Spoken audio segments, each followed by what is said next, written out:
It said everything happens for a reason, but maybe everything happens for a Reese's. Take noise-canceling headphones. Do they block hearing to heighten taste? That sound seems to show everything happens for a Reese's. This podcast is brought to you by Colgate Total. We take oral health as seriously as you take sports. That's why Colgate Total Active Prevention uses advanced technology to help prevent oral health problems like cavities and gingivitis before they start. It's clinically proven to provide 24-hour antibacterial protection with twice daily brushing after 4 weeks of use. So get a winning routine and prevent oral health problems before they start. Shop Colgate Total Active Prevention at a retailer near you.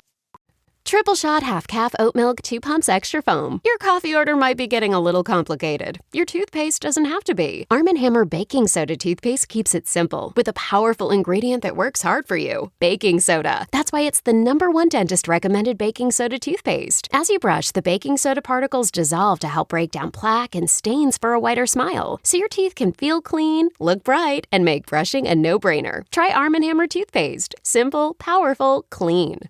Were you always a golf guy? When did you get into the sport? God, what a setup that is. Were you always a golf guy? Yeah. Yeah, no, I did my share of exotic dancing, but then I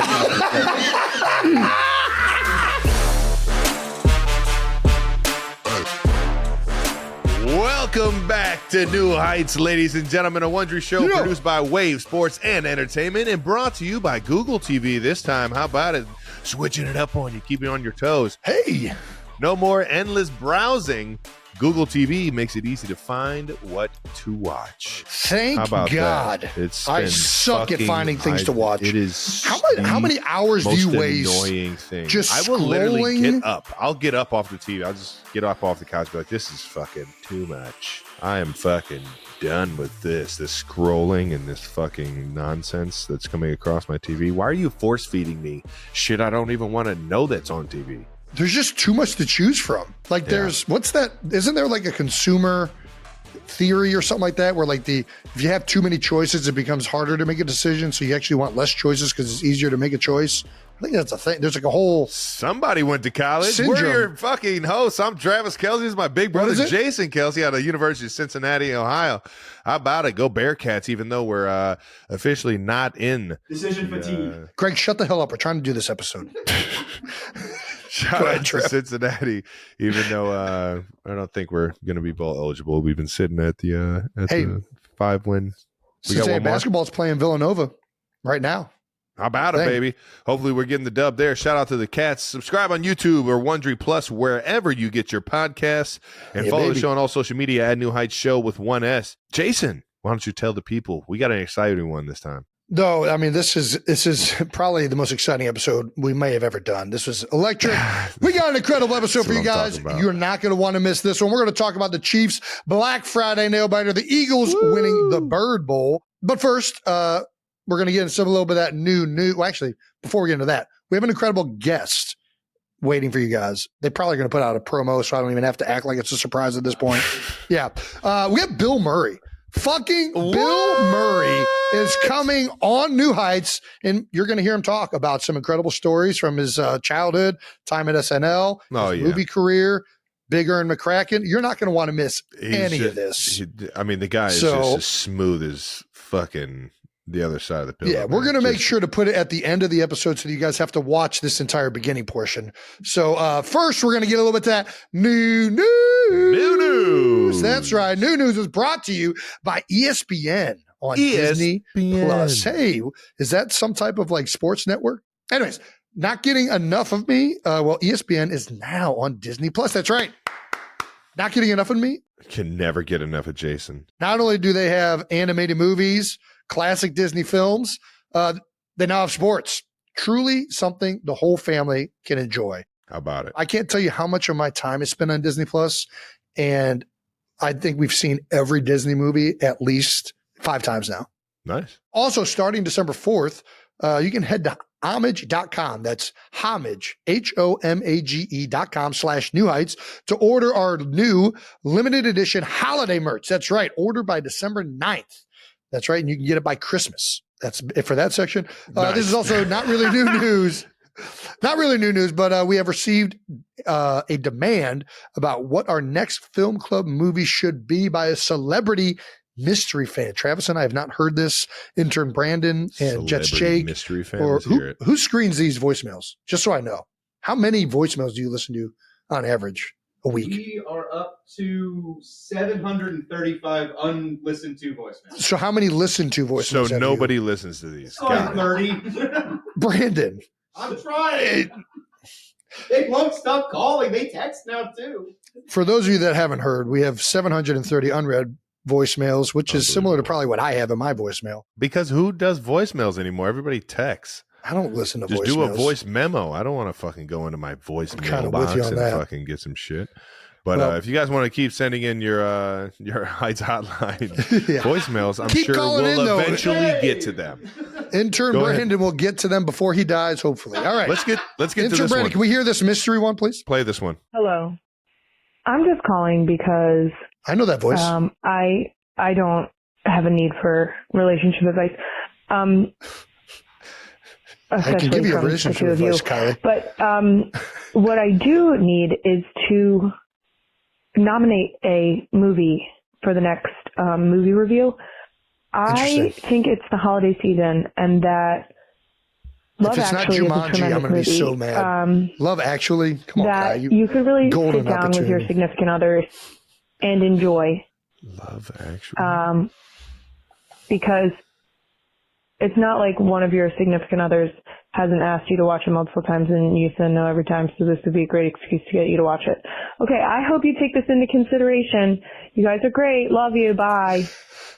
Love you too, Kai. All right. What, well, that was Kylie. That was Kylie. She did have I know that voice. I didn't. Yeah, I haven't heard her voice over the phone. So yeah, it's a little bit different. Love Actually. Is that what Gerard Butler? Is that what that one is? No, we got Hugh Grant, Liam Neeson. Sorry, Liam Neeson. Is it like a Taken film? Not even close. No, I would have been in if it was like Taken. Oh, Mr. Bean. Mr. Bean? No way. I love Rowan that guy. Atkinson. Nice. I think we can both probably agree we're not doing Love Actually. Yeah, probably not. I'll do like a really good Christmas movie though. All right, we'll open it to a fan vote as always. Yeah, we'll do a fan vote. There's no favoritism played here, even for my own wife. Please submit your favorite holiday films. And just for the record, before millions of moronic people submit Die Hard, Die Hard is not a Christmas movie. We will not be doing Die Hard. But yeah, any other Christmas film which is in the spirit of Christmas or the holidays, doesn't have to be Christmas. I like 8 Crazy Nights, a great movie. We will review it, and we look forward to it. I did drop you one note. You drop me a note? Yeah. Oh, Kylie said she would come on if we did Love Actually. Does that change anything? I don't think it really changes how we feel about it. She has her own podcast now. Yeah, she can just do Love Actually, right? Yeah, what does she need us to do Love Actually for? Kai, why don't you do Love Actually and then put it on Not Gonna Lie?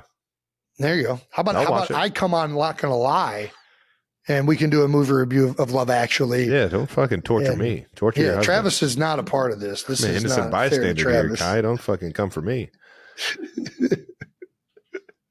Well, you know Hugh Grant. It's not even going to hit the same. Dude, you guys are like best buds now. I'm not going to lie, though. You do tequila shots with Reggie. I've watched like 2 or 3 movies with Hugh in it since, and I fucking love all of them. He's just, there's something about knowing the guy, man. Yeah, it makes you like it more? Yeah, I think so. Either that or So should we do Love Actually?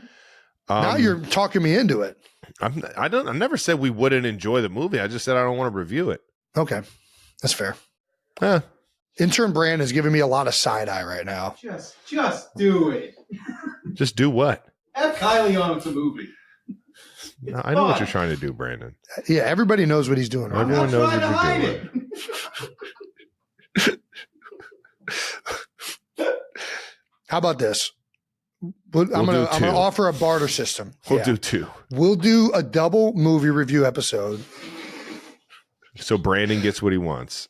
We'll do Love Actually, and we'll do a fan because I don't want to. I think the fans should have some say in this voting procedure. No, 100% for the film club. That's the whole point of this. That's the fucking point of it. Yeah. Yeah. We're gonna do Love Actually and another film that you guys will vote on and tell us which holiday film you guys would like us to review. Again, New news brought to you by ESPN on Disney Plus. Jason Kelsey, ESPN. Did you actually think that the show was good? You were watching Monday night and you were giving me. Dude, I was fucking dying. I love laughing, getting texts mid. Yeah. I was dying. You were laughing with me, though, right? Not at me, right? Fuck yeah. I mean, that's life is laughing at Jason Kelsey, but you laugh with everyone when they laugh at you. So that's right. It's perfect. All righty, let's move on to maybe something that we can find some laughing with while we're doing it. And that's bold topics to wrap up week 13, which really, because of the bill, we're only going to get into the Chiefs and Eagles. We're not going to get into too much of the NFL landscape this week because we're going to get right to the stuff that we think is going to be highly entertaining. But we will give you a little Chiefs recap. Travis, you faced off against the Raiders, and you guys snuck out the victory. It was tight. There was some end-of-game shenanigans, which I think all of Twitter was debating back and forth on what happened, and I don't think anybody really fully knows exactly what happened, but I know exactly what happened. What do you mean? All right. Well, the Chiefs won 19-17. We know that. Yeah. There was a end of game procedure. I guess we'll get right into that. It's not the start of this, but we'll just talk about it. End of game procedure. O'Connell receives the snap, doesn't know the snap is coming, fumble. There's a flag on the play. One official is running into the frame, clearly signaling false start, and the officials convene, decide to say it's illegal procedure or snap infraction. How do they say it? No, it's illegal. What do you call it? It's like illegal formation. People are in motion, right? Illegal it was formation. Like that's what around, it is. right? It's not. It wasn't a false start. It's not like everyone got set and somebody jumped off sides. I agree. It was the entire team wasn't set, and correct. And because of that, the play then goes on, and it does the play doesn't stop right there on the snap like a false start would. So, yeah, for those of you that don't know, false start is not an accept or decline penalty. If there's a false start, the play never existed. It's blown dead right away. So this is why there's a controversy, because there is one official running on the field, one of the side judges, who is signaling false start. He's signaling the false start, which is this. That when they talked about it, they realized that it wasn't a false start. I agree. It's not a false start. The one way you could say it's a false start, though, the center never gets set. What? Like the center is set. His hand is on the ball. Yeah, but he's moving his head. All right. Now the center can't move his head?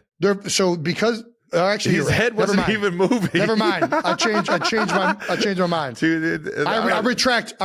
I thought he did like the little deal with his head. It is what it is, and I'm not pointing blame on anybody. You can't put that kind of call into the ref's hands. It is what it is, and I don't think you know what I mean? If you're the Raiders, you don't do it because we get all the calls. You just never want to be in position where you're relying on the refs to make a call, whether it's right call or wrong call, a call that takes the ball away from you or ruins your chances of winning. And it is what it is. You know, I've been in situations where I've put it in the ref's hands and I've come up, empty-handed like that as well. I agree. I think that's not a false start based on what I just saw.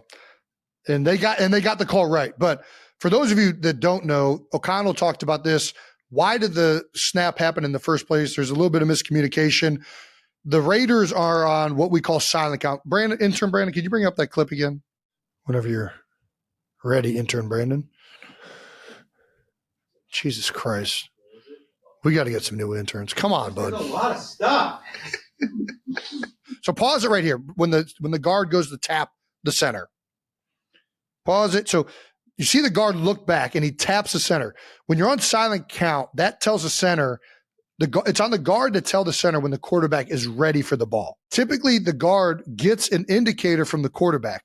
What happens here is O'Connell is clapping his hands to try and get people lined up. When the quarterback claps his hands is another cue for most teams on silent count to the play clock is going down or there's an unguarded receiver, hurry up and snap the ball. So the guard thinks we're trying to go quickly. O'Connell's just trying to get people lined up. All of a sudden, there's a snap when he's not ready for it. And we have the ensuing fumble recovery and game-clinching fumble recovery for the Kansas City Chiefs. Pretty critical error, and it's unfortunate. I kind of joked on Twitter, like this is one thing I don't miss about playing center. These little procedure things come up so much, and it's, regardless of whose fault it is, it's so infuriating. Yeah. When something like this results in a seriously negative play and something like this actually costing them the game, because let's face it, if they don't fumble the ball, they're in field goal range. They're going to get an opportunity to at least kick a field goal to win the game. So it's just, it sucks for these guys. This is, one of the things about playing. I mean, we've seen it with Chicago Bears. Teams that are good teams don't make these mistakes, especially in critical moments. This is something that the Chiefs have been unbelievable with. And it's a big reason why you guys have only lost one game, is that you guys just are very, very smart in the most critical moments of it. You can't tell me that wasn't a good team, though. I hear you on that. Like, you're saying the good teams find a way. That's something that, you just have to learn to live with and learn from. And it is what it is. Even great teams, slip up and have those mix-ups. I think they played us great all game. This dude Brock Bowers is having a fucking legendary season, and he really turned it up on us, especially in the second half and late in those last couple of drives, man. The guy seems unstoppable, man. I'm just like, I'm sitting here just watching every single snap of his, and he's finding ways to get open through.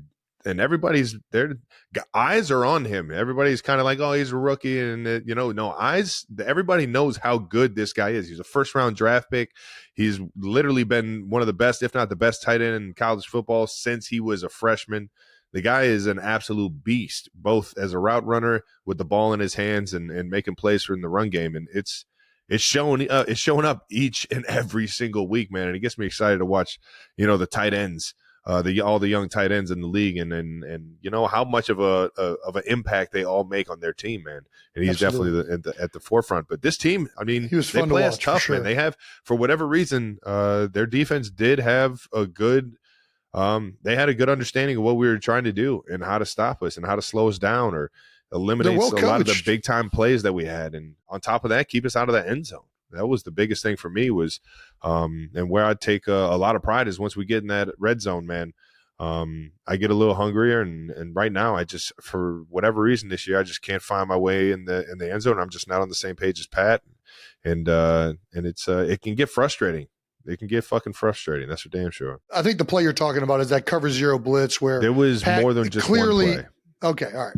But that play, there's that one where clearly Pat thought you were going to continue on that path. You thought he was going to kind of throw it upfield for you, but I was just trying to that play specifically. It's cover zero. I'm thinking if I don't have it right now and the ball is still in Pat's hand, I need to do something else to get open for him. And gotcha. I just I went one way, he threw it the other. Yeah, the Raiders are a great team, especially defensively. I think Patrick Graham is that the defensive coordinator for the Raiders? Patrick Graham. I played against him a bunch in New York. Very smart guy. Like I feel like when he knows you, in division games are difficult because there's a lot of familiarity. Yes. And I just think that he's just a very smart coordinator. The games that you're going to get. So the coaches start game planning those specific details and the scheme way in the offseason before the schedule's even released. You know exactly who you're playing in your division. Let's get really good at playing those guys, knowing that's 6 games that 6 games that we play right there. Yeah. Yep. It's over a quarter of the actual season. So it's like, let's get really good at those games. So you go into the offseason preparing for those teams specifically. And that's not saying that we weren't preparing for them all offseason. They played us really well last year last year. Listen, we heard about it. We heard about it from Raiders fans all week in Tahoe. Yeah. Talking about ruining Christmas. They knew that they had your number. All year next year ago. What are you going to hear? You guys won this time. I hear you. You're right. Still going to hear from the Raiders. I've been they're not going to stop. Fortunate enough to beat the Raiders my entire career. And I've heard Raiders it from them fans are still going to show up. And that's one thing. It's a good fan base for you. What is the feeling? Why are you guys able to close out these games? Like, do you have an explanation for everybody who's asking these same questions on every sports show where we just regurgitate the fact that you guys find a way to win? Is there something more to it? I don't know. You can call it luck. You can call it fortune. You can call it guys just playing their ass off until the last second is off that clock. And we know a lot of weird shit happens in this league. I think both sides of the ball do a great job of that is the coaches do a great job of making sure the players know how wacky things happen in this league, let alone in this game. We've seen a lot of the weirdest shit happen. I think it's just been coincidence that we've seen a lot of it happen this year just to us. Right. Typically, just on the offensive side, we'll watch, I don't know, every college football game, every 2 minute from the NFL every single week, and we'll get caught up on what's possible, what could possibly happen at the end of a game with these types of scenarios. And when you understand that's, when you understand the possibilities and you start to become more familiar with, man, anything really can fucking happen if we just keep playing hard until the end of the game, no matter what's happening, no matter, how the situation at hand, if there is a chance to win, if there is still a chance on that board, you keep playing, man. And you just, you keep playing, to respect the guy next to you for him giving everything he's got too. Let's get into the game a little bit more, into some of the other stuff. Listen, I know you hold yourself to a really high standard. I think you're being a little hard on yourself. We did get a number of good plays from the Big Yeti, including another Travis lateral, which, I mean, who doesn't love a Trav lateral? Again to P-Ron. You guys have like some type of chemistry here. Look at this. Bow. Yeah, man. Right place, right time. I'm just, I'm happy it worked. I think Coach Reed's under on quote saying either today or yesterday that, if you're going to do it, it better work. If I have a little bit more awareness, I don't even have to pitch it, though. I can just get vertical up the hash and get the first down myself. So as I'm always watching the film, how can I make a play better? How can I make, more of an impact on the game? Yeah. And if I could get the first by myself without lateraling the ball, yeah, I'm gonna try and do that. This is kind of just an instinct that I had, and I'm lucky that we completed it and we were able to get a fresh set of downs there. Well, I think you might be starting a trend now with the laterals you've done for a number of years now. We had Amari Cooper. Start this. What do you mean start this? I'm the guy that fucking invented the lateral or made it comfortable for everybody. I didn't say you invented it. Don't give yourself too much credit. Even Collinsworth said that something about me. This was nothing like what I've done. This is just a guy in the backyard playing football. All right, fair enough. Like the way he has. Yeah, this is a lot less planned out. That just came. Yeah, exactly. This was just instinctual. This was very instinctual. Tackled. They got me. They don't have you. You take it. All right, well, let me ask you this. Heads-up play. As an expert of laterals, should we see more laterals in the NFL? It's the most underused rule in the game of football. Yes. God, I love that answer. I love that you're fucking saying that. I think I heard Rich Eisen mention that early on in my career, and I was like, damn, he ain't lying, man. That shit would be sweet if we were out here just fucking flipping it around every single play. And that's what football used to be. Are you saying that you are taking your football playing advice from Rich Eisen? I mean, I'd take any type of advice from Rich Eisen, man. That's a good point. He's a pretty awesome dude. Yeah, and smart. Well put together, yes. That's right. All right. It's a man right there. This was also officially scored as a Josh Allen 7-yard touchdown pass to Josh Allen, which it's pretty cool. Should they start like giving assists? I feel like they should say an assist. This should be a version of an NFL assist, right? The thing is, I just don't think it happens enough for them to even create a category for it. But you could do this now, even like when people pitch the ball, like in the backfield, like on a reverse or something like that. That's an assist by the guy who I feel like it needs to be tracked. This should not go unaccounted for in the stat category. I like assist. It feels like it's an assist. Yeah. All right. Well, hopefully. Smart by Josh, man. The old 3-man weave, dude. Follow the pass. Dude, and I was watching we're going to get into the Eagles-Ravens game. I was like, dude, they should definitely design no joke, before this game happened, I was like, they should definitely have a play where Lamar, I think after you lateraled it, where he runs after like a hitch, like the slot area, and just like catches a hook and lateral. Like, I don't know. I feel like it'd be an awesome play. If you can get a defense to play soft enough coverage where it's a guarantee hitch and the play doesn't just ride. It would have to be the right situation of like 3rd and like 25 or like a 2-minute type situation. But then you're I'm telling you, I've dreamt of all of these situations, I promise you. And I feel like I have a decent grasp on when a team's playing soft enough to be able to catch the ball and evaluate and be able to throw a pitch or a lateral out there. Clearly you do. Or you catch him in man-to-man and you beat your defender. And now all of a sudden, you know that there's one guy for every other like route around you. Yes. And that's what happened in Buffalo, ironically, last year. The good news from that win, the Chiefs are officially in the playoffs. I know that you guys are really worried about this, but you have officially clinched a playoff seed in the AFC. Travis will be playing extra football as well as the rest of his teammates and the Chiefs. So congratulations on making the 2024 NFL playoffs, Trev. Thank you, man. And as shitty as I've played, it does feel good to be, in my 10th year in a row making the playoffs, man. 10th year in a row. Dude, that is fucking insane. It is. Absolutely insane. That is so Time flies crazy. when you're having fun, baby. Let's make the most of it, man. Let's make the most of it. One goal has been reached. We got to win the division. That's another goal that we got to reach, and then secure home field advantage, which we have the keys to the car in that race as well. So we just got to finish strong, baby. Just finish strong, and then get violently accurate with our intentions. I love that. All righty. Speaking of the division, the Chiefs will host the Los Angeles Chargers in Arrowhead this week against Jim Harbaugh and company. That's right. Do you like playing divisional opponents first at their place and then second at home, or do you care? I don't even know why I'm asking this question. Intern Brandon put it there. No, I don't think it matters where we play them. I'll play them in a fucking CVS parking lot, man. I love the divisional games. It's a whole new sense of like competitiveness. Yeah. And it's a whole new like focus, the intricacies of the game, the fundamentals, what move did I use last time? What play did we use last time? What look did we give them last time? All those things start to play a little bit more, and it's even more of a chess match. It's the closest thing to a playoff football game that I feel like you really get.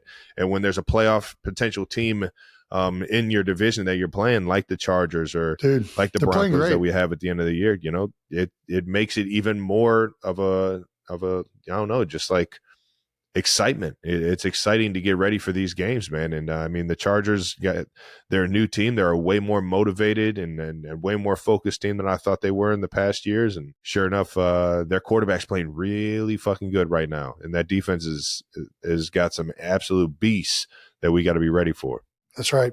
Yeah, Harbaugh has them playing much better. It's largely the same team, but they got a lot of confidence right now, and it's evident. And the quarterback is playing with that level. He is making some big-time throws. They're playing with some fucking heart, and I hadn't seen that in the Chargers in a long time. Let's get into this Eagles-Ravens game. What do you say, Trev? Let's do it. Hey. Eagles 24, Ravens 19. Eagles come out on top in the Bird Bowl. How about that? One of the Bird Bowls in the league. Initial thoughts, Jason? Huge win for the Birds. And by Birds, I mean the Eagles. That bird. Nice. Listen, the Eagles have been playing a lot better since the bye, but this was a win, in my opinion, that I think myself and a lot of people think the Ravens are among the best teams in the NFL. From a talent perspective, they have so many very good pieces. This was a huge test for the Eagles defense, and them as a team. And, they largely answered the bell. I thought they put together a great game. The front is playing so good between Jalen Carter and Jordan Davis and the edges. A guy like Jalex Hunt stepped up big time in Brandon Graham's absence. Linebackers, the Kobe Dean and Zach Bond, are playing and flying around. They're playing very aggressive and smart football, and I love watching it right now. The DBs, they've just been able to shut teams down, quite frankly. Yeah. Cooper DeJean, rookie, has come in and played lights out. Reed Blankenship, we still got our man Darius Slay, who was out this past week, but Quinyon Mitchell, the other rookie that we drafted in the first round, is playing great football. Offensively, they found an identity, right? They have Saquon Barkley, which he's been unbelievable. We're going to get to that in a second. But, I think with the pieces they have, I don't know how you defend them. I really don't. If you play, I talked about this a little bit on Monday Night Football, but if you play man coverage, A.J. Brown and Devontae Smith are going to annihilate you if you're going to try and live in that world. Day. If you play shell, Saquon Barkley is going to be a heavy dose. It's going to be if you want to play these zones, the this is really what worked very well against the Ravens. They ran the zone read plays, the RPOs, and the play actions were all so synchronistic. Okay, synchronistic. I don't know how you defend the Philadelphia Eagles as an offense. And the Ravens, I mean, they didn't allow that many points, but I think it was an impressive performance for the Eagles. It's been an impressive performance for just about all season long, man, especially since they got Saquon Barkley back there. No doubt. Running the fucking rock, and even more so in the second half. He's been fucking amazing, and it's fun to watch him kind of take over games there in the second half. And you tweeted about it saying Jason tweeted on X, Saquon has been so good in the fourth quarter this year. How many enormous game-leading or sealing big runs has he had? It's insane how clutch he's been, with an exclamation point. You don't always see Jason use punctuation like that, only when he means it. And it's it's true, man. It's true. It feels like whenever they need a huge play there in the second half, who better than Saquon Barkley to give that fucking ball to, man? He's like 0 to 60 faster than any other fucking human that I've ever seen, man. And he's such a big dude, quads enormous. So you're trying to tackle this dude or slow him down or get an arm on him, or if you don't get a thick, solid hit on him, then he's liable to fucking break one. And you saw it like 2 plays in a row. It was an outside zone to the left where the safety just fucking got his cleats and he was kicking himself. He was like, man, that was it. Let alone little did he know he's going to get another chance later on that drive to really break one, man. And that's where the MVP kind of chatter really fits in. I mean, obviously the yards, he's the leading back in the NFL right now with a chance to break the all-time rushing record, which would be completely electric. Yeah. The thing that makes him so valuable and so unique is these second half big explosive runs that have either sealed games or put games out of reach. For instance, the run from last week on the tackle pull play, he had to run through a couple arm tackles, which might not seem like much, but crazy. Maybe if it's another back, you get down at the 5 and you don't end up getting in the end zone there. And like the defenses have been very staunch in the red zone. Saquon being able to run and finish these plays off in the most critical parts of the game, it's been such a huge determining factor in the Eagles late in games and why they've been able to win games. It's been arguably Washington, the most valuable factor to have. I think he's up there. I mean, again, it's obviously a quarterback-driven stat, but if Saquon Barkley breaks a record that's been in the end, I mean, when did Eric Dickerson set that record? 84. The record's been since 1984. If he breaks that record and the Eagles somehow end up being the NFC champions, I don't know how you don't give it to Saquon Barkley. I really don't. Even if he doesn't break the fucking record, if he's the best player on one of the best teams in the league and he's proven it year in, year out in the biggest moments, what are we even fucking talking about? It's a good point. All right. I think that makes sense. What are your final thoughts on this one, big dog? My final thoughts are the Eagles prove that they are legit Super Bowl contenders unequivocally with this win. If they stay healthy, I don't know that there's a more talented team than them in the NFL. I might be able to argue that. Well, okay. Can I say NFC at least? Will you at least agree? I mean, well, the Detroit Lions are pretty damn talented. Yeah. That's the one thing, man. I really, just as a football fan, as a fucking offensive line fan, there is nothing more than I would like to see than the Detroit Lions face off against the Philadelphia Eagles. Like, I want that game to happen so bad. I think all of the NFL wants this to happen, Jason. Who doesn't want to fucking see that, man? This is how the NFL fucking got where it is today. It's 70s, 80s, handing that fucking thing off to guys like Eric Dickerson. You know, the guys like Jim Brown. Everybody wants to see that thing in someone's hand, and everybody try and stop that man. I'm with you. I will say this. I'm talking a lot about the Eagles. Mark Andrews had a touchdown in that game. Dude, Mark is a fucking dog. Dude, right now, him and Likely, that is a fucking scary dynamic to have in the tight end room to have to fucking get ready for. Dude, that first touchdown that Andrews caught, where he just like caught it above his head and like held it there. He's a fucking beast, It might be the most man touchdown I've ever seen. It was like I'm bigger than all you other motherfuckers. It was like he went up for a rebound and just like.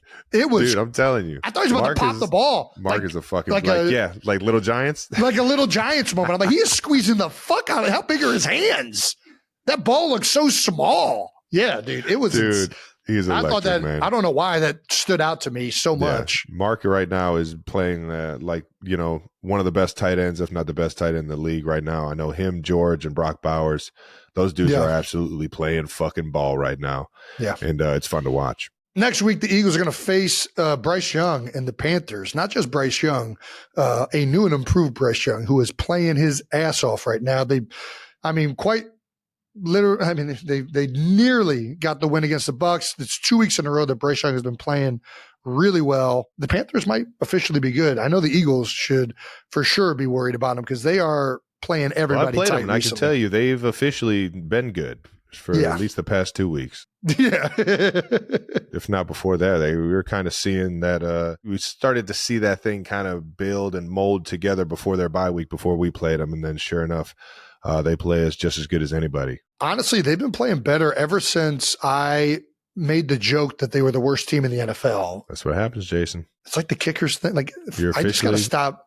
I got to stop talking. Yeah, or just keep shitting on people and watch people fucking turn. Maybe that's what I should do. Shit on people, and then all of a sudden they play better, and I can take credit for that, even though I had no impact in it whatsoever. Sounds like a typical media person, right? The universe is weird like that, man. Start shitting on the Chiefs. Don't you tempt me. Once again, Bold Topics is brought to you by Amazon Prime. That's right.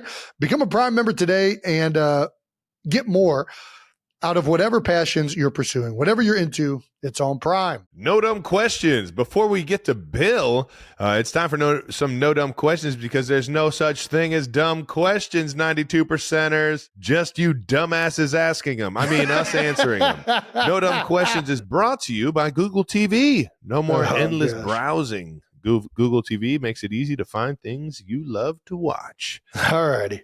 From Valerie Jean Louis on Twitter. Here we go. Nice. My no dumb question is, if you could have been on any team from kids' movies or TV show, which would it be and why? Interesting. Any kids' movie or TV show. So she's looking for a kids-centric team, essentially. I think it's just like kids' movie. But it's not like Remember the Titans. Or I guess they're teenagers in that. That's a high school movie, so that still counts, right? Any team from a kids' movie or a TV show. But is it a kids' TV show or is it just a regular? Valerie, this is you where got I'm to be confused. specific if you want somebody like Jason to answer your question. Yeah, but don't forget, we are dumbasses. Dumb. Travis just told you we are very stupid. But who are you going with? We can't pick Sandlot because they just picked Sandlot. So, Valerie, thanks for taking the fucking answer that we probably both would have picked.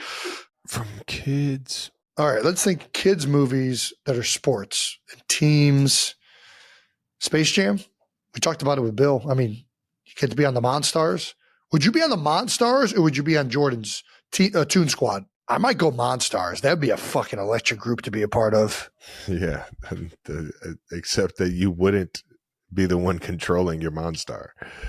I might be a Monstar if I'm on the Monstars. You're going to be one of those little fuckers, the little fat shits. That's who you want to be. Not when I steal. Whose talent would I steal? I wouldn't. Okay, so I can't steal. I'll play that game with you. I would steal.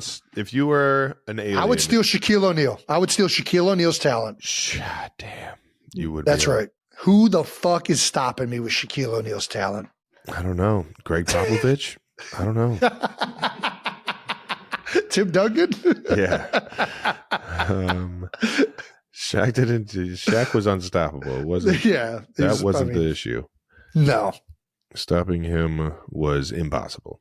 All right. I think I'm going Space Jam. Who are you going? I'm going to go, man, it was just, as a kid, I just loved Major League, man. That's not a kid's movie. It is in my book. All right, fine.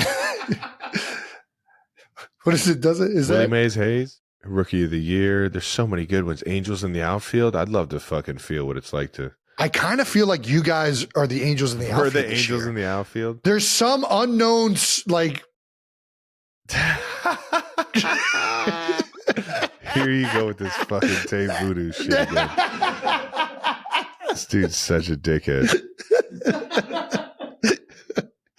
Who you going with? Kicking and screaming. God damn, these are all fucking golden. I'm gonna say the fucking the Little Giants, man. Yeah, me and I figured that's where you're going to go. Fucking unstoppable out there. Spike would have no fucking choice but to eat shit. I'm taking you against Spike any day. All right. I like that. There you have it. Great question, Valerie Jean Louis. So, yeah, if you're interested for something to watch with the kids, you can check out my Google TV list. Lilo and Stitch.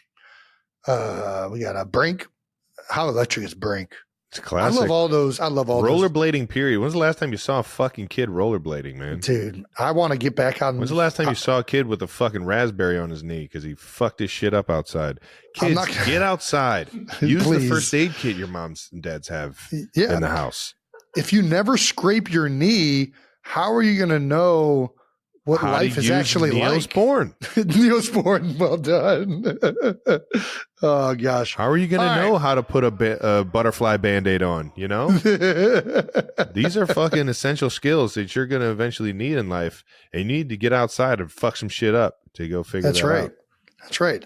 If you show me a kid that hasn't scraped their knee, and I'll show you someone that has a gluten allergy. All right. There's a bunch of classics that you're going to want to check out. That was uncalled for and stupid. That was uncalled for. Shout out to Cousin Riss. All right. There's a bunch of classics that you're going to want to, you'll love watching with the family. That does it for No Dumb Questions. Brought to you by our friends at Google TV. Be sure to check out my show and Movie Confessions now. That's right. I don't know why I said this. Because it was so perfect. All right. All righty, our guest today. You might know him from his run on SNL. Legendary movies like Caddyshack, Ghostbusters, Stripes, Space Jams, Lost in Translation, my personal favorite, Kingpin, basically anything with Wes Anderson. He's an Emmy winner, Academy Award nominee, and of course a winner for the Mark Twain Prize for American Humor. Yes, sir. And he's also now my official golf competitor. Yeah. Yeah. Yeah. Please welcome Bill Murray. Thank you. Baby. How many movies do we miss? What about Bob, Groundhog's Day? Yeah. I don't Scrooge? think, we'd be here all day listing. Yeah. Well, are you guys on an hourly or is this a flat rate? Honestly, we will take whatever you give us. There's we a really lot don't of them, even but know. some people have their favorites. You did yours. We're good. I'm fine. Let's start off with your favorite, dude. Well, I always say I like this. One that you I wish like you would have done over, or well, you probably like a game that you played really well and you lost, or something like that. Is that possible? Yeah. So, not that they lost, but I made a movie called Broken Flowers with Jim Jarmusch. I thought was a great movie. Broken Flowers. And I made another movie called The Man Who Knew Too Little with a director named John Emile. That had some really, really funny stuff and some really great actors. That is another one of our favorites. Yeah, that one had some really funny stuff. When you're on the side of the building and they're shooting up at you, and oh my gosh, the freaking Russian dancing scene with the doll. Oh my gosh, my knees have never been the same, and I really did it too. Those are real Russian dancers. Like, man, God, what the hell is that guy doing? He's actually doing it. Of course, I never walked again, but I mean, it was. I really went hard for that one. Yeah, that's awesome. We're going to talk a little bit of golf. We're in Georgia at Cobb. What's the name of this? Cobb County. Cobbtown.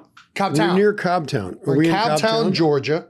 Two B's. At Ohoopee. 2 B's in Cobbtown. You guys are over at Ohoopee? Yeah. Onion Town? Onion Country? That is. I don't know if that's isn't the onion the official. the onion is definitely the logo. Do they grow onions here, Gil? Is that the deal? We're talking to Gil Hansen. What kind of onions? One of several people Vidalia taking credit for onions. designing the golf course. Yeah. Jim Wagner's It is a beautiful golf course, man. Have you been down here? Hell yeah. Two off seasons ago.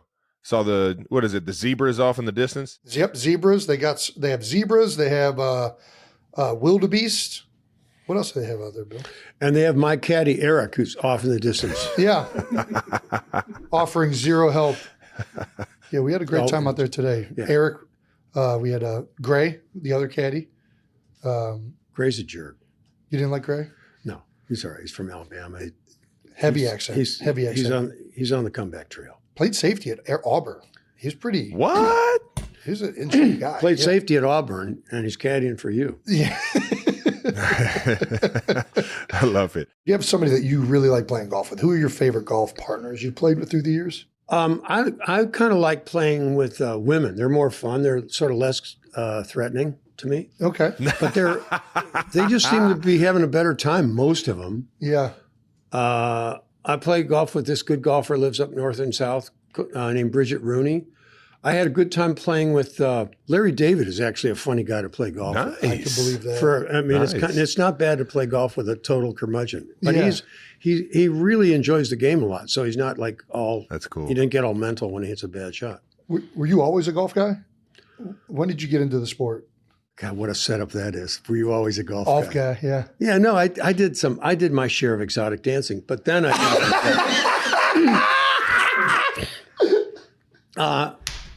started I began as a caddy. I was a child before that, but I started as a caddy, and kind of what happened. I was a shag boy, and then I was a caddy, and you kind of, once you caddy for years, you're in. It's like a baptism without, approval. You're in. So that's that just like the summer job, or? Yeah. Well, in my family, you had to, like, if you wanted to go to high school, if you wanted to go to the Catholic school, you had to pay for it yourself. So, not that I necessarily wanted to pay for it, but my elder brothers had gone there, so that's what I was going to do, and they'd done the same thing. Ed and Brian had both paid their way through high school caddying and gambling, learning the intricacies of cards. Yeah. And so I had to do that too. Nice. What is it about golf that you like so much? Well, if I'm trying to stick up for it, like I often am, like a lot of people go like, golf, oh, you're chasing your little white ball around in your funny little clothes. But it's really, maybe one of the only games that's a game of self-report where you have to say what your score is. Yeah.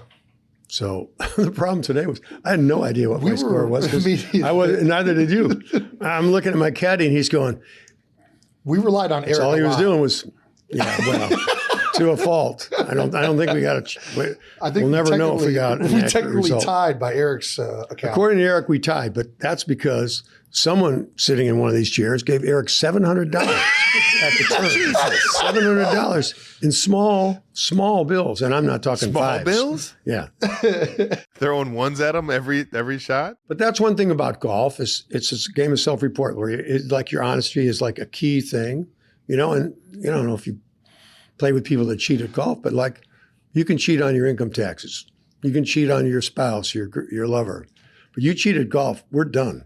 I got no second chances. I understand the impulse to cheat on taxes or like another guy, another woman, but you cheat at golf, I don't ever want to see your face anymore.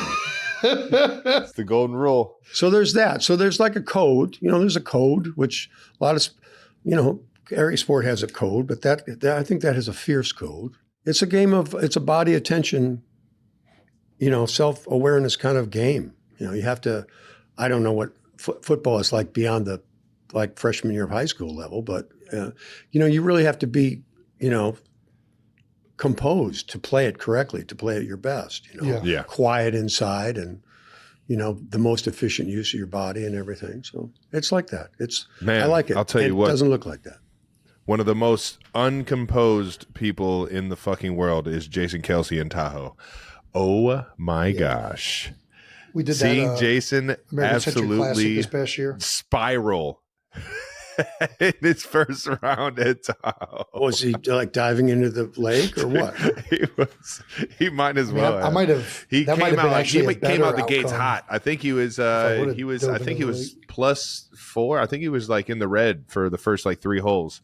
3 or 4 holes. This is very nice of you to bring this up, Travis. Double. This is what you have brothers for. Yeah, no, it's good.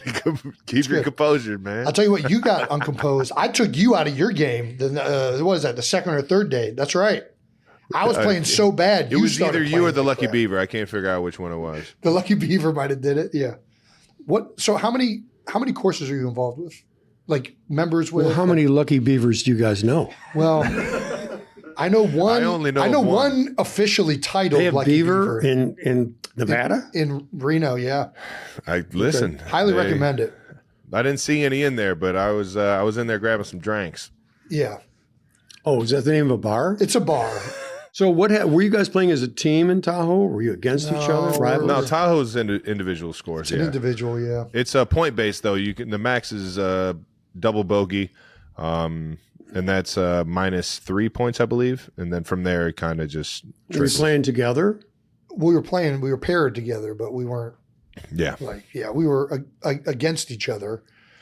You play with a different group every day, different twosome or something? It's typically a round of 3 guys, just so they can keep the pace up. We played with Andrew Whitworth, a tackle that played in the league for a long time in Cincinnati and I hate Rams. that guy. You don't like Andrew? No, I don't. Well, he's a very hateable He's a guy. tackle. You've played in a bunch He's of a pro-ams. tackle. If he's not holding, I don't know who the hell he is. You haven't got an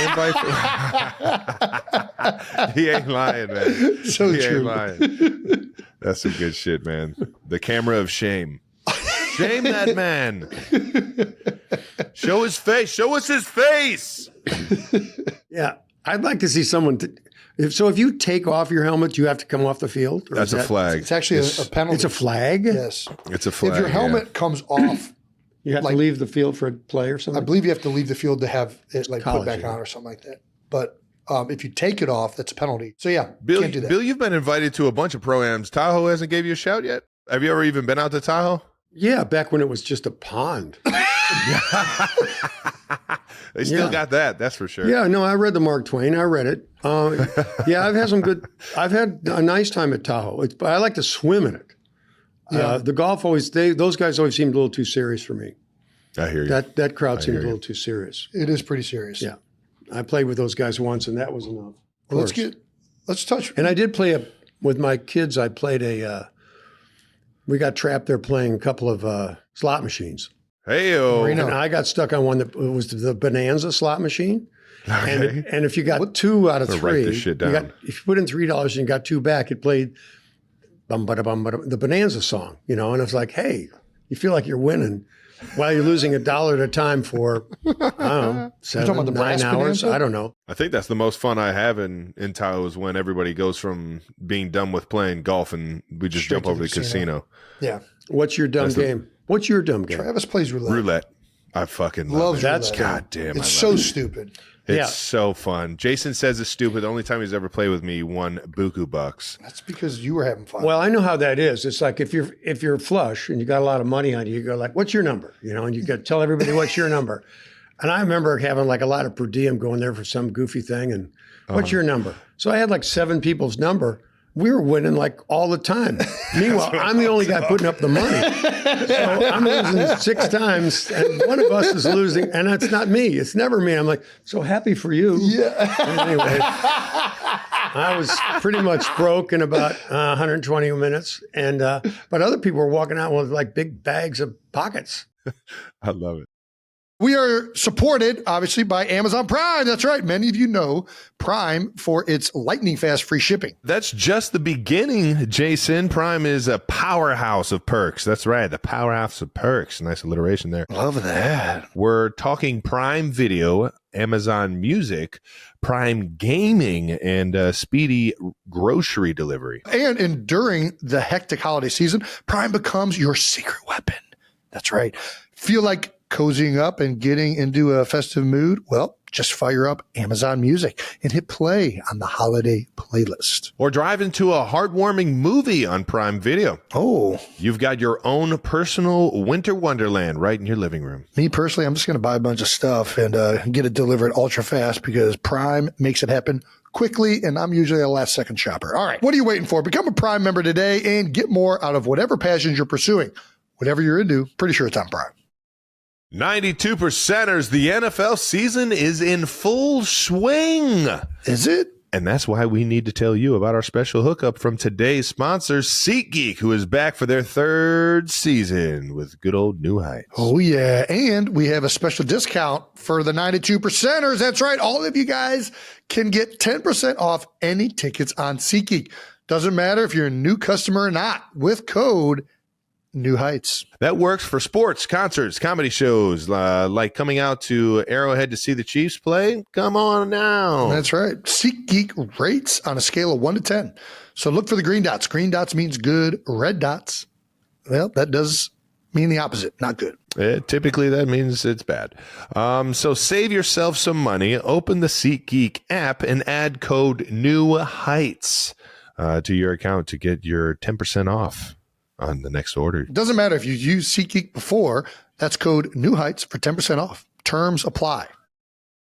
Good dog health starts with good, healthy food. And that's why the Farmer's Dog is all about good, healthy dog food. The Farmer's Dog is real food made from real meats and veggies. Their recipes are developed by board-certified nutritionalists, approved by vets, and built on decades of research. They make dog food that's complete balance and full of health benefits, like boosted immunity, a glowing coat. There's something about dogs with healthy hair that just make you like the dog more. Something that's great for them and you. It means smaller, firmer poops. Plus, the Farmer's Dog is precisely portioned for your dog based off their nutritional needs, which makes weight management simple. They calculate your dog's ideal daily calories based on factors like age, weight, and breed. And getting this right is important because dogs like mine need the correct amount of food to stay healthy as a large breed. Get 50% off your first box of fresh, healthy food at thefarmersdog.com/New Heights. Plus, you get free shipping. Just go to thefarmersdog.com/New Heights to get 50% off. That's thefarmersdog.com/New Heights. Let's take a trip down memory lane, baby. Oh, I thought you were going to say, let's take some phone calls. Next caller. We do have a Heights hotline. We could. Hey, we got somebody here from Houston. That might be a bit. You grew up in Chicago, Chi-Town, baby, with 8 siblings. What number are you in the I was 5 of 9. 5 of 9? Yeah. Okay. Where there were 9 of us. Nice. And boy, girl, how many brothers, how many sisters? I don't know. I knew their names.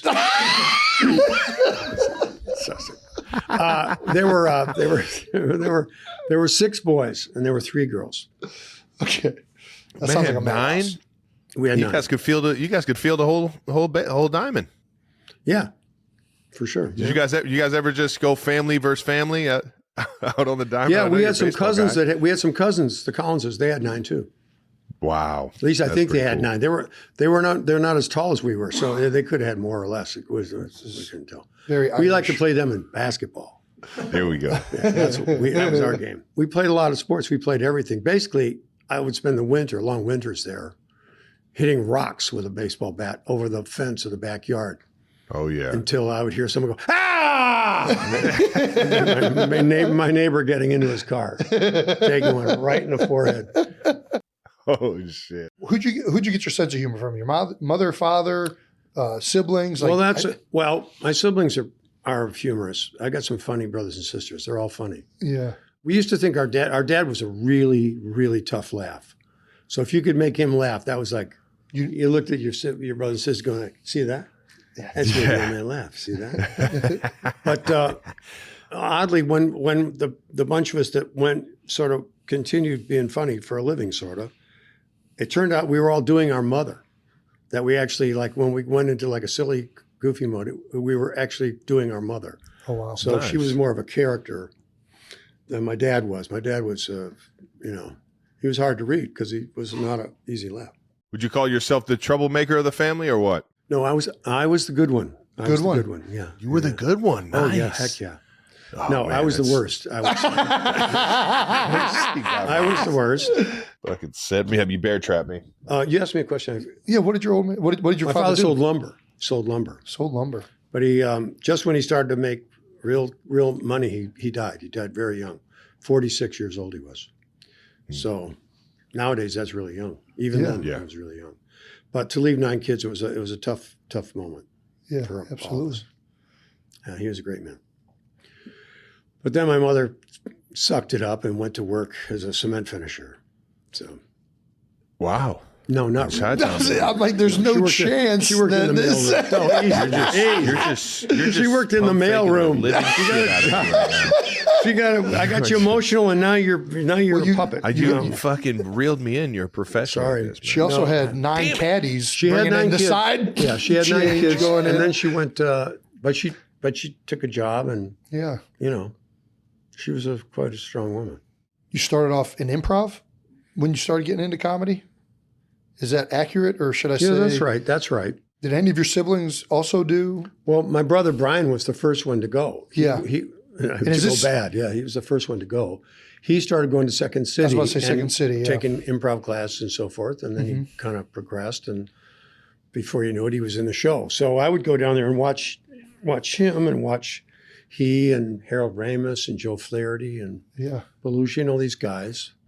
They were all ahead of me. And I would just go there to hang out, really, because it was sort of a safe zone for me. For sure. Nice. But it was an accident. The first time I tried an improv class. I was so bad. I walked out on the street and walked about 60 blocks south, which is probably the wrong direction for me to be going back then. All of a sudden I was like at 63rd and Stony, and I'm like, what am I doing here? I got to run. So I felt like I was scared of the dark. But that's how bad I was. And that's how disturbing it was to think you're good and not be good. But then years later, I got, someone, it was like kind of very poetic. Underneath the clock at Marshall Fields, I stepped out and the bells are ringing at 6:00 Christmas Eve. And there's the lady who teaches the improv. She says, "You're Brian's little brother." Yeah. Do you know how to paint? You mean like houses? Yeah. I'll give you a scholarship if you come and paint my kitchen. And so that's the story. But anyway. Okay. What? Yeah. That's awesome. Crazy. Yeah. It doesn't have a happy ending. Turns out she's one of those ladies that has like cats and everything she wears is purple. Yeah. I don't know if these people exist anymore. No, they do. They definitely do. So anyway. It's a lot of them listening to the show, actually. Yeah. Anyway. No, some of them are, I've known more than a few, but this one had to have the kitchen painted purple. And that's wild. So you painted the kitchen. What they call a garden apartment, which is like below the ground level. Mm-hmm. So all the pipes of the whole building came through her kitchen ceiling. So I had to paint all those hot pipes. So I was purple for about a week, 8 days or so. Oh, nice. It's kind of and burned too. What is nice. So? And from that point on, you knew you wanted to do improv. That's crazy. I don't know if either of you've ever been speckled with purple paint, but it puts a fire. It lights a fire in you. It lights a fire, and you got to keep going.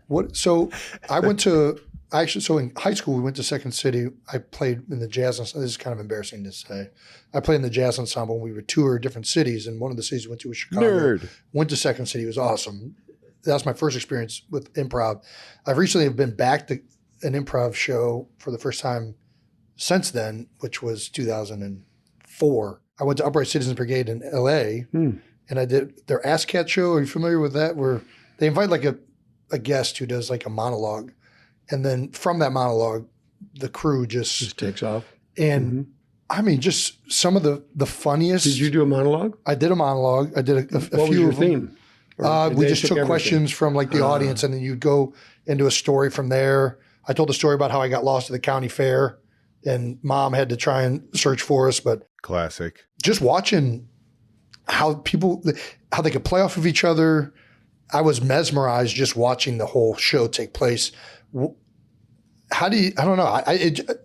Now that we're talking about improv, I want to ask you, how do you learn to do that? Like, are there techniques? Are there things that happen behind the show where you build like a chemistry with the person? Like it seemed insane to me that they were able to make all this. Is this going to be yet another career change for you? Another one. First your jazz music and then this is football thing. I think this is after governor. Podcast. This is after. This is after mayor. The guys that are really good, I don't consider myself a great improviser. They were people that were always better than I was. Yeah. But people that are good at it, and my brother Joel's very good at it, is listening to what the other person says and trying to figure out. They're giving you information. What do you do with that information? Right. Bad improvisers are people that have an idea what they're going to do and they just sort of try to barrel through it. Well, that's a one-man show. It's not a team game. And it's, the dictum is yes and. You say something to me, I agree with that and I come back with that. You never deny what someone says. You build on what they give you. You're starting with building blocks of information. That's how it goes.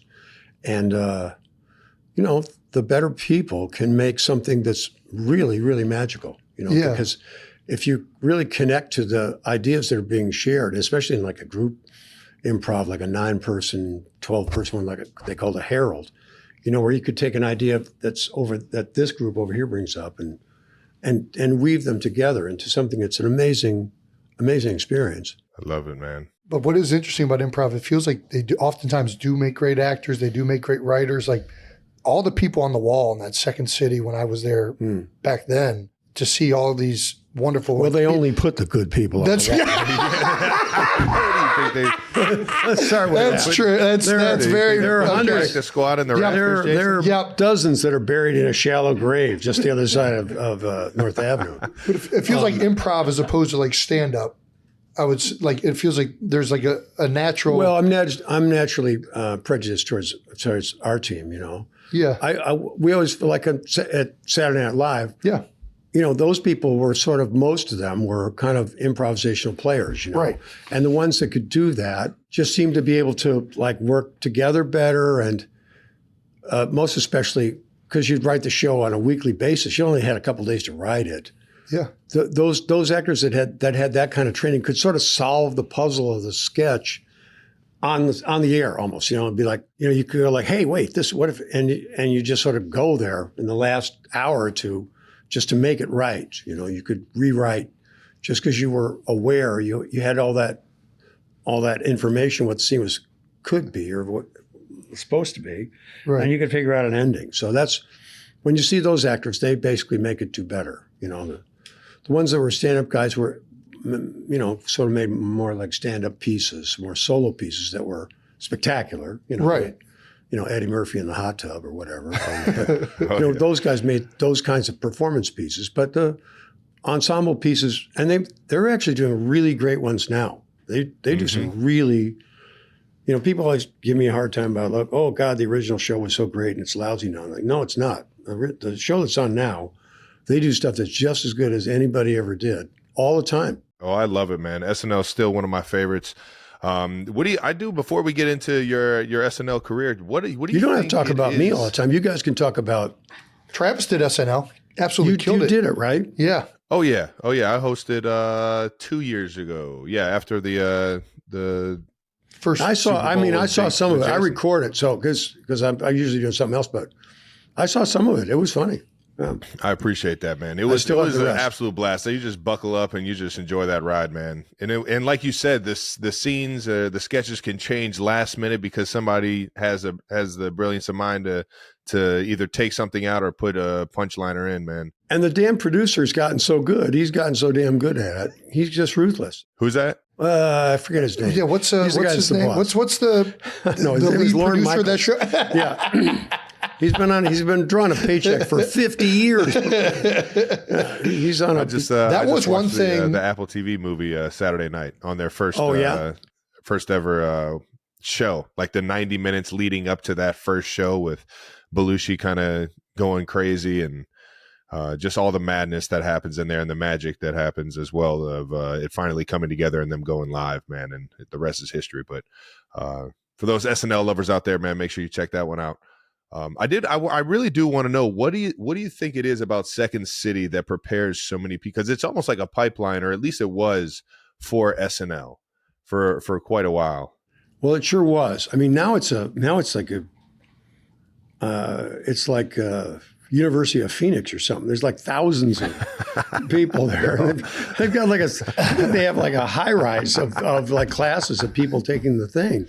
But it used to be, you know, sort of a gritty kind of, you know, practice squad, third string, second string, first string kind of thing.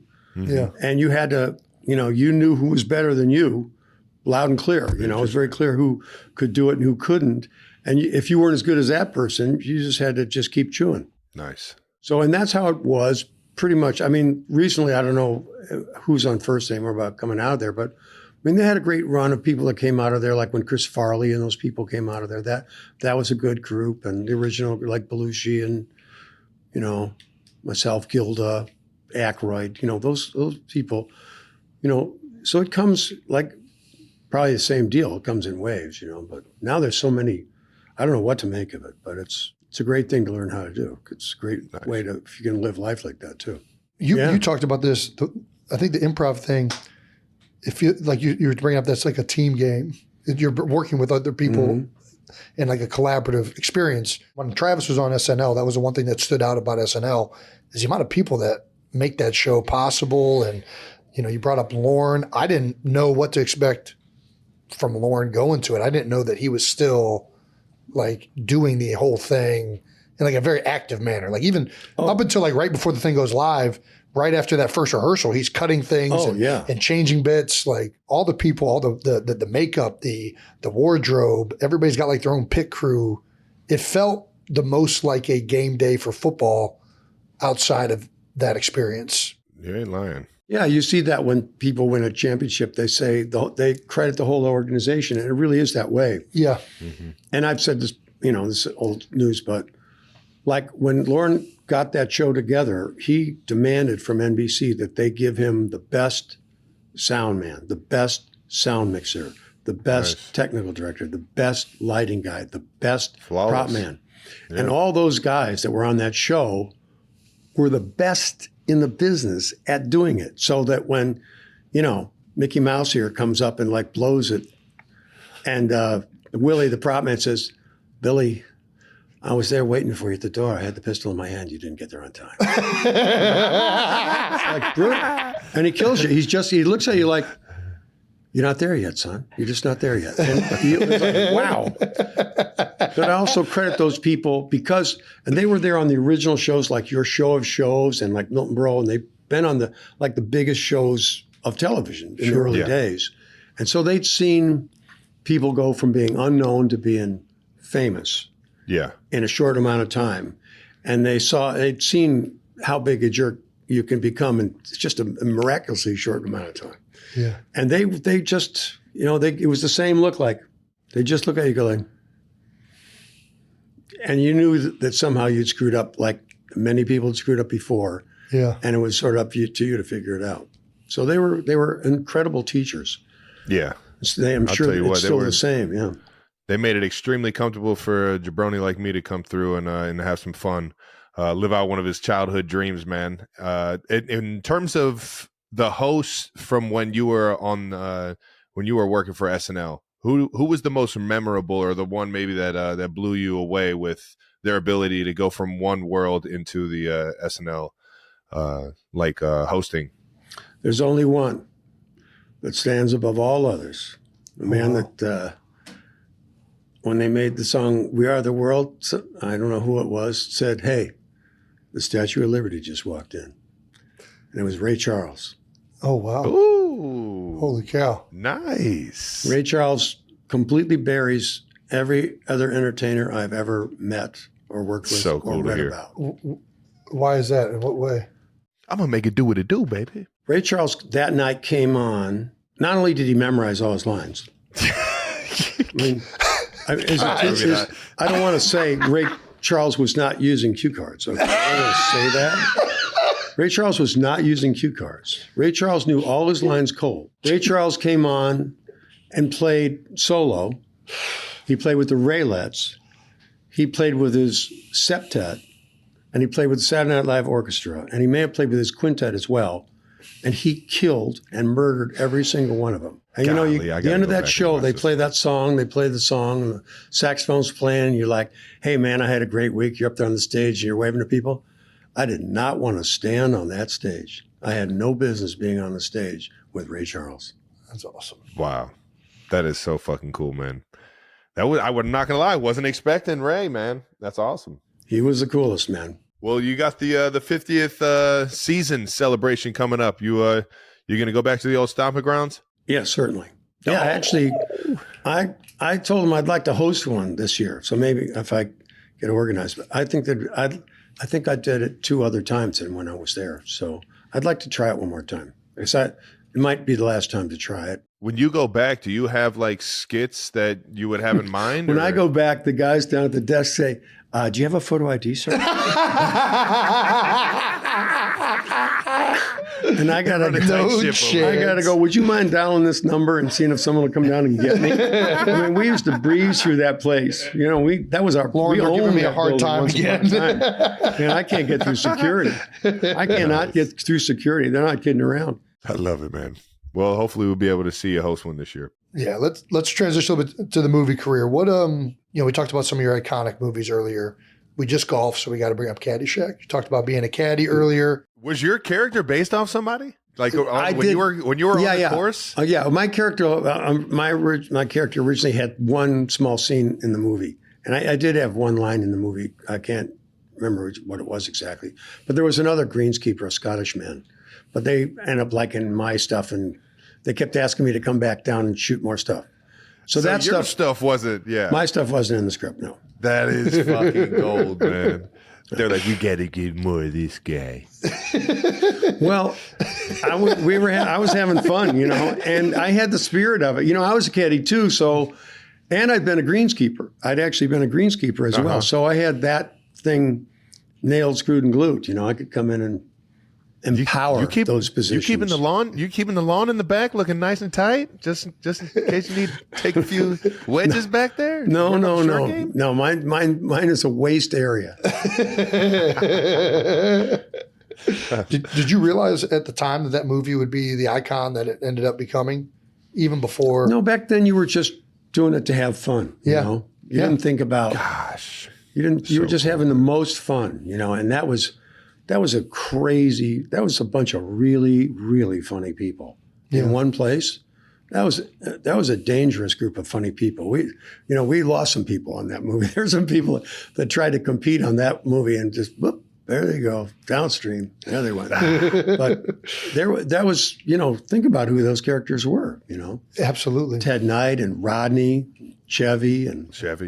So cool, man. It was a great bunch of characters. It was really Brian. I'm forgetting most everybody, Michael. Yeah.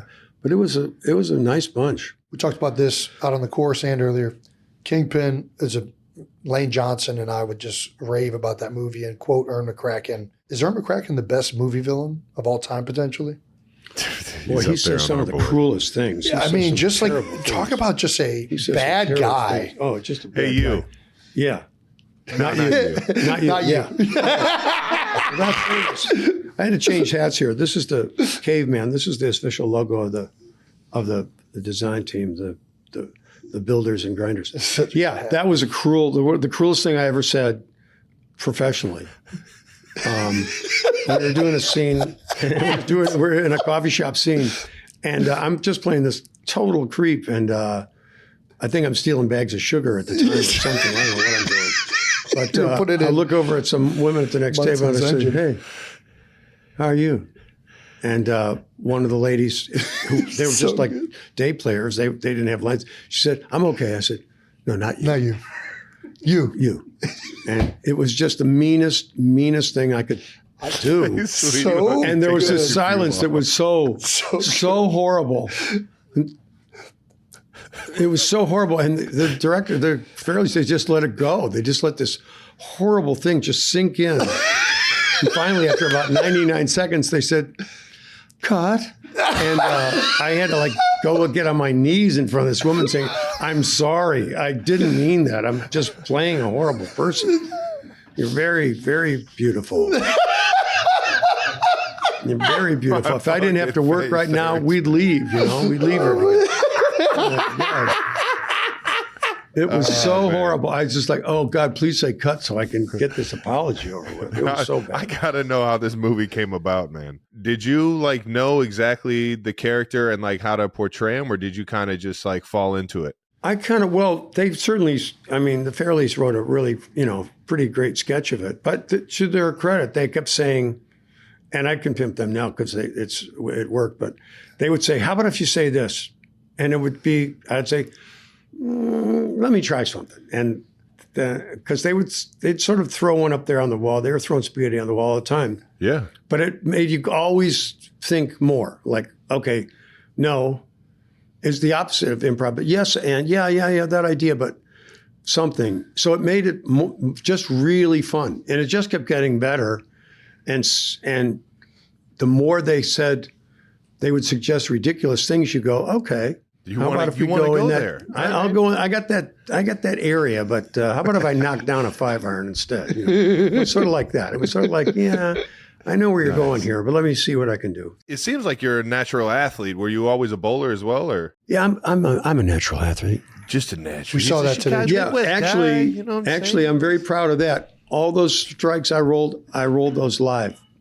I rolled all those strikes live. Did you nail those last 3 every consecutive? Single one. I rolled you every one of turkeyed those that live. last frame? I rolled them live. Against Roy? That's awesome, man. And I nailed them all. They couldn't, because all they're thinking is, how many takes is this going to take? Yeah. Yeah. No. Every single one I rolled. Every single one I rolled, I rolled a strike. That was that may have been an athletic peak for me, I got to think. That was pretty good. Of course, their editing of that movie. What's that song? Who was with us? Well, Showdown. It's like ELO. Is it Showdown? The music of that pull-off thing and the hair thing. Yeah. The hair thing was a really good thing, too. You nailed that. I mean, oh my. Yeah! I send those memes and that little short video out to everyone when I'm just feeling unstoppable. The turn and the hair, dude, it is fucking gold. So good. When I get my special Oscar, when they wheel me out, that's the footage I want. Right here. It's so good, man. Yeah, that was. I like to say the first day at work in the makeup trailer, I said, I'm next to Woody Harrelson. I go like, Woody, what are you going to do with your hair? He said, I'm going with the comb over. And I said, me too. My comb over guy was the comb over guy. Yeah. Nice. Yeah. That's so cool, man. We both had some pretty funny comb overs in that one. There was some great hair scenes. I didn't see the movie, and I only really saw what I shot. I didn't see like all this other stuff that they'd done. Oh yeah, like the landlord stuff with the lady landlord. It was so gruesome, just so horrible. Sade, I'm gonna send you a VCR. Mr. Munson, I don't. And this stuff was so rough and so raw. And I took my son Luke to it, and he was 10. And I didn't see a lot of this stuff. And there was stuff. My God. There was stuff. Oh my God. There was stuff that was in the movie that when we were doing it, I said, no, you can't use that. He goes, no, just say it. We're not going to use it. I'm like, no, you're not going to say that. And they cheated and they cut things together that were inappropriate. Yeah. Inappropriate. Selfishly, I thank them. I was so stunned.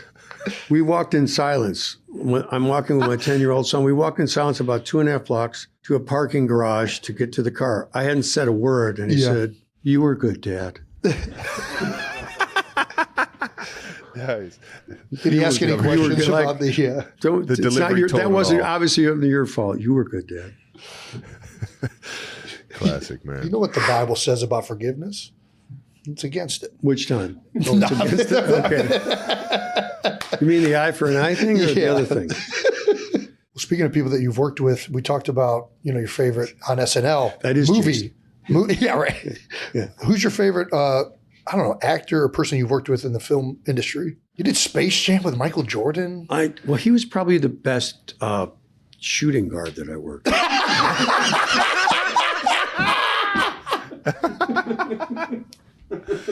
Larry, the best small forward, and actually, Larry was the best. He was in that movie too. He was the best small forward. So good.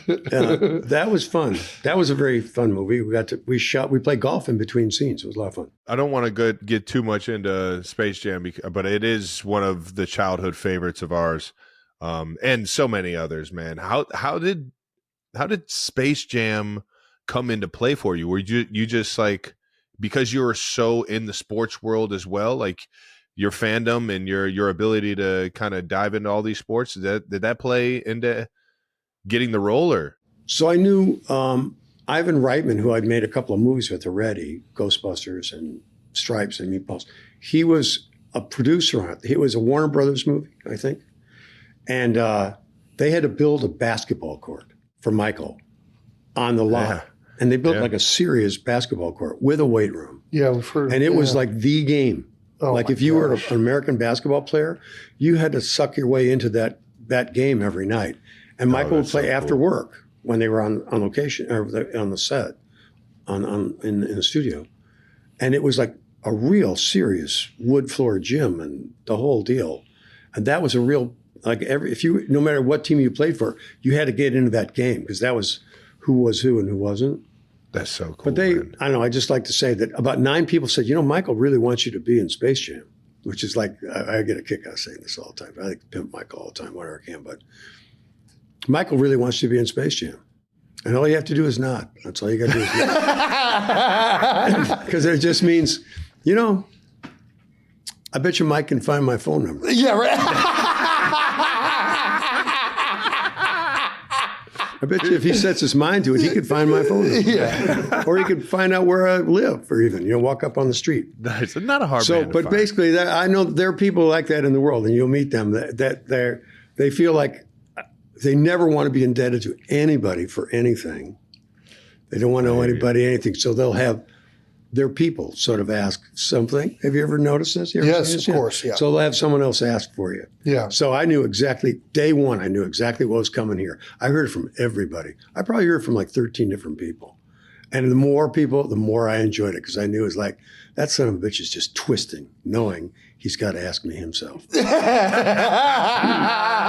But it was good. He finally did, God bless him. And Did it turned out on the golf course. Where did he find you? I don't really remember. Chi-town, I don't really remember, but it was good. I was glad I was there, and I contributed to that movie. You had to have gotten in at least one of the games. Oh no, I had no. I mean, I don't think I may have just only shot a basket before the game. That game was like, I mean, they were emptying prisons to get into that game. There were people that would never be allowed to play in the NBA that were playing in that game. There were just some amazing athletes in that game, and like the best high school players that try to show up there, and Michael just kicked their ass. He just I love it. People would come in there so thinking they had cool. game, and Michael just murdered them. He was a killer. You just don't have like stories or like a legend like that anymore. Like everything is just so social media forward that like stuff like that just gets posted, and the story of it, the legend of it, never like rides anymore. And I just love stuff like that, like stories of Dr. J playing on the playground, or stories of Michael Jordan having these like basketball gyms everywhere he goes so that he can stay on top of his game while he's working, man. And it was never a thing like Michael Jordan called up someone and said, "Hey, I'm having a basketball game." It was the same deal. It's like Michael Jordan is having a game, and it was not like anyone at all was invited, and you could tell that no one was invited. You could tell that like Reggie Miller wasn't invited, sort of, but he had to be there. Yeah, he was Reggie Miller. It's like, wait a minute, I'm the best shooter. I got to. All these guys. It wasn't like Michael was particularly friendly towards anybody. It was like, I'm going to kill you. It was fun. It was like interesting. A line out the door at Warner Brothers are just NBA stars, just with their gym bag, just waiting. It's just every level. I mean, like you said, every 9 p.m. Like all of UCLA, Southern Cal, every historic guy was there thinking that they could still play. There was a grimness about it. You see that Dream Team doc, where all of a sudden it gets real serious. Oh yeah. Well, it was like that, where you go like, oh my God, it wasn't exactly blood, and there wasn't exactly fighting, but it was, it was. I would assume that Michael set the tone for that, because when you watch The Last Dance and you watch the Dream Team and you hear his competitive nature, you would assume that he definitely set that tone when everybody walked in that gym. That this is for lack of a better word, this is for killers, or like guys that love to compete so much that you're going to get every ounce of it tonight. Like, I feel like that was like that. Don't ever play golf with him. Don't ever play golf with him. No, I'm telling you. All right, we're going to get to this last section. What is been this gracious. last section? It's called We Gotta Ask. We ask you a bunch of questions. There's only a couple in here, but you don't have to. I haven't asked it's called We Gotta Ask, but you don't. I didn't ask you. Well, you can absolutely ask any questions you want. I don't know if I'm that way. We'll find out after you ask me. All right, you don't have to answer. You can tell us to fuck off. Please let me finish a question at least first. So we recently reviewed Roadhouse, the original Patrick Swayze film. Yes. There is a legend out there that you used to call the husband of Kelly Lynch, who plays Dr. Clay, anytime a particular scene came on with Patrick Swayze on the television. Is this rumor true? One of the hardest things I ever had to do was to call a friend, knowing, and at a late hour. I mean, very, very late.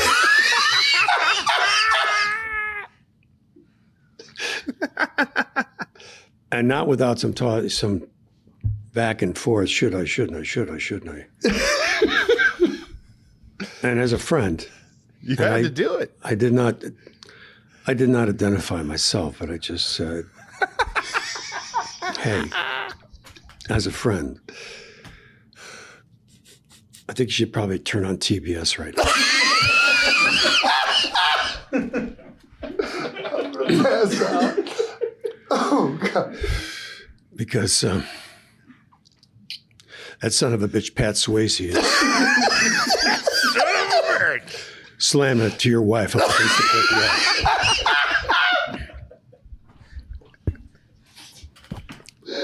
Oh my gosh! Swayze, may he rest in peace. Did a lot of wonderful things. A beloved guy, but that was wrong what he did. Dude, this is why you're the legend. God, that's so good. No, that's wrong. Thank you for this gold, man. He's wrong. He's wrong. Are we done now? Bill Murray, ladies and gentlemen. Bill, thank you so much for coming on our show. Pissed I missed this one, man. Fuck. Like it. I'm sorry you weren't here for this, but yeah, you also missed out on the best energy bar I've ever been given in my life from Bill. You got some good energy. The best, like pre-round, like in-round snack. I think I still got the it's street. It's you got it. What's this street thing legal? called? Dude, I'm telling you right now, Clax Snacks. Yeah, it's some Clax Snacks. This is it's like the a mini fruit- version. Fruit bar, fruitcake. It's Claxton fruitcake. Dude, I'm telling and you, it's made in you Claxton, need to get Georgia, some about for the 20 game. miles from I'm here. gonna send you some. This is an You need these on the amazing. sideline. People have gone to war, like in Europe, over fruitcake. This is the greatest fruitcake ever made. And it's extraordinary. It's so damn good. I'm gonna be honest. And It was. we stopped there. We just stopped sold there the last fuck out 2 of years it. ago on the I'm gonna way. send you a bunch. It's real. They good. do deliver, and these guys are golfers too, which is even more wonderful. It's in the realm of like energy bar on the course. Well, it's a fruitcake, but it's the best tasting one you've ever had. Am I not? You are I'm not lying. exaggerating It is at very all. good. And it's just a only one way burst to of find out. energy. These guys are going to be thrilled It's with this really good. marketing, but it is. It's really good. Are the people paying for the ad space are going to be very upset with how good this ad just was? But damn it, it's a damn good fruit bar, so they deserve it. Fuck It's really good. And if you have these in your golf bag is a great thing because it's like you get weak around 14, too much beer or whatever. Yeah. Son, I'll take the 5-iron and one of those Claxtons. Well, hey, God damn it! It's Bill, so. thank you so much for joining us. Welcome, it's fun. This was awesome. you, big guy. Thank you very much. All right. Okay, well, enjoy that Kansas City experience. So who's going to win the Super Bowl? Come on now. Trav thinks it's going to be Kansas City. Who's going to be your competition? Let me put it this way. Who's going to be your competition in the Super Bowl? I think a little Eagles rematch. They're getting hot at the right time. They are getting hot at the right time. They're getting hot at the right time. It'll be. I think it's in the AFC. You have the Chiefs and the Bills, and then in the NFC, Detroit and Philly seem to be the top. Well, hell, I could have come up with that. You guys are supposed to be pros. Welcome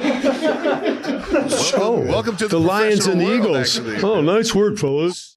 And that wraps up another episode of New Heights. That's right. Thank you to our incredible guest, Bill. Dude, I think this is the outside of talking to you on a weekly basis because we obviously enjoy doing that. Yeah. I can't believe that I fucking played golf today and did a podcast episode with Bill Murray. You son of a bitch. What the fuck are we? How do we you get do all here? the fun shit in season, don't you? Well, you keep playing football. I'll keep having all the fun out here. By the way, never leave. Never grow up. Stay as long as you can. It's a little dark. Although it is pretty cool when you get to have days with Bill Murray, but I don't know that that's happening again. All right. Make sure you're subscribed on YouTube to the New Heights channel and follow New Heights on the Wondery App or wherever you get your podcasts. Nah. Remember, you can listen to new episodes of New Heights early and ad-free right now by joining Wondery Plus in the Wondery app or on Apple Podcasts. Once again, New Heights is a Wondery show produced by Wave Sports and Entertainment and brought to you by Google TV. No more endless browsing. Google TV makes it easy to find what to watch. That's right. Follow the show on all social media at New Heights Show with 1S for fun clips throughout the week. We'll have plenty of them with this Bill Murray interview, baby. And thanks to our production and crew always. And thank you to the 92%ers for tuning in and listening to these two dickheads. All right, we'll see you guys. Yeah, thanks, guys. Jake, you want to come in and talk about that Jets game? Fuck no.